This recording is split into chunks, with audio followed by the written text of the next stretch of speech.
Hello दोस्तों, जय जोहार, नमस्कार, जय छत्तीसगढ़। तो आप सभी का स्वागत है हमारे यूट्यूब चैनल न्यू अपडेट में। तो आइए हम जानते हैं सीजी में ओपीएस पर खुलासा।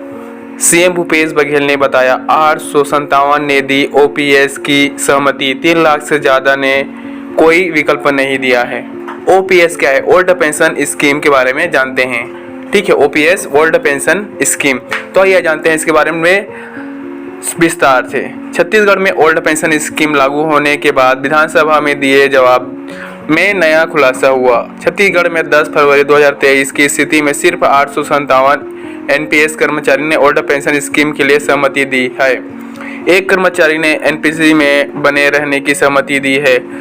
3,09,197 कर्मचारी अधिकारियों ने अब तक कोई विकल्प नहीं दिया है। पूर्व विधानसभा स्पीकर धर्मलाल कौशिक ने अपने लिखित सवाल में पूछा कि प्रदेश सरकार द्वारा शासकीय कर्मचारी और अधिकारियों के लिए एनपीसी के स्थान पर ओपीएस कब से प्रारंभ की गई है, इसके प्रमुख प्रावधान क्या हैं?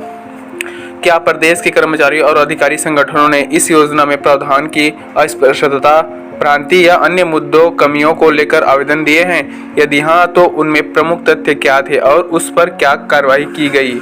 सीएम भूपेश बघेल ने अपने लिखित जवाब में बताया कि छत्तीसगढ़ शासन वित्त विभाग की अधिसूचना 11 मई 2022 के द्वारा 1/11/2004 से 31/3/2022 के मध्य नियुक्त राज्य के सभी शासकीय कर्मचारी और अधिकारियों के लिए एनपीएस के स्थान पर ओपीएस पेंशन योजना दिनांक 1/11/2004 से प्रारंभ की गई है।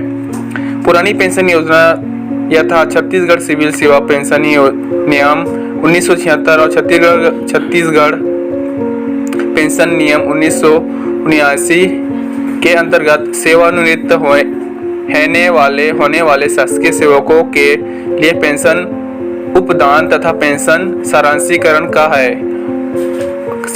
का और शासकीय सेवक की मृत्यु पर परिवार पेंशन उत्पादन प्रदाय किए जाने का प्रावधान है।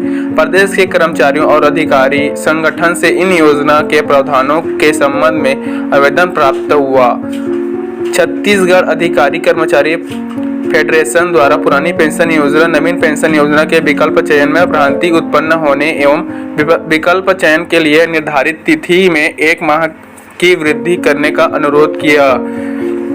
छत्तीसगढ़ शालेय शिक्षक संघ के द्वारा पेंशन के लिए सेवा की गणना कब से की जाएगी, इसके प्रावधान नष्ट न होने का उल्लेख करते हुए विकल्प भरने की प्रक्रिया स्थगित करने का अनुरोध किया। इसके आधार पर ओपीएस योजना लागू किए जाने के उपरांत ओपीएस एनपीएस चयन में आ रही भ्रांतियों के निराकरण के संबंध में छत्तीसगढ़ शासन सामान्य प्रशासन विभाग के पत्र क्रमांक 64/19/2019 1/8 दिनांक 9/2/2023 के परिपालन द्वारा दिनांक 9/2/2023, 13/2/2023 और 14/2/2023 को मंत्रालय में और 9/2/2023 को विभागाध्यक्ष कार्यालयों के लिए इंद्रावती भवन स्थित ऑडिटोरियम में कार्यशाला का आयोजन किया गया। इसके अतिरिक्त समस्त जिला मुख्यालयों में व आवश्यक होने पर जहां कर्मचारियों की संख्या अधिक हो वहां उनके कार्यालयों में भी कार्यशाला का आयोजन किया गया। राज्य शासन द्वारा वित्त निर्देश 9/2023 के माध्यम से विकल्प भरने की समय सीमा में वृद्धि कर दिनांक 5/3/2023 निर्धारित की गई।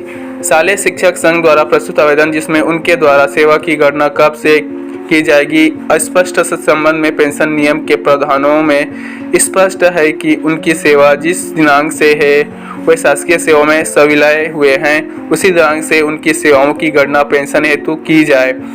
कौशिक ने पूछा कि दिनांक 10/2/2023 की स्थिति में कितने एनपीएस कर्मचारी और अधिकारियों द्वारा ओपीएस के लिए सहमति दी गई थी, कितने कर्मचारी और अधिकारी द्वारा एनपीएस में बने रहने की सहमति दी गई थी, कितने कर्मचारी व अधिकारियों द्वारा कोई विकल्प नहीं दिया गया था। सीएम ने बताया कि 857 एनपीएस कर्मचारी और अधिकारी ने ओपीएस के लिए सहमति दी। एक कर्मचारी और अधिकारी ने एनपीएस में बने रहने की सहमति दी।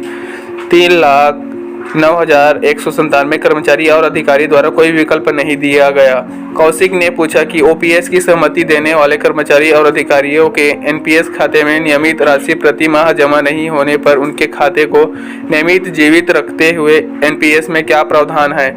सीएम ने बताया कि इस संबंध में एनपीएस प्रोविजन पीएफआरडीए अधिनियम में खाते अप्रचलित होने संबंधित प्रावधान नहीं है। सीएम का क्या है जवाब।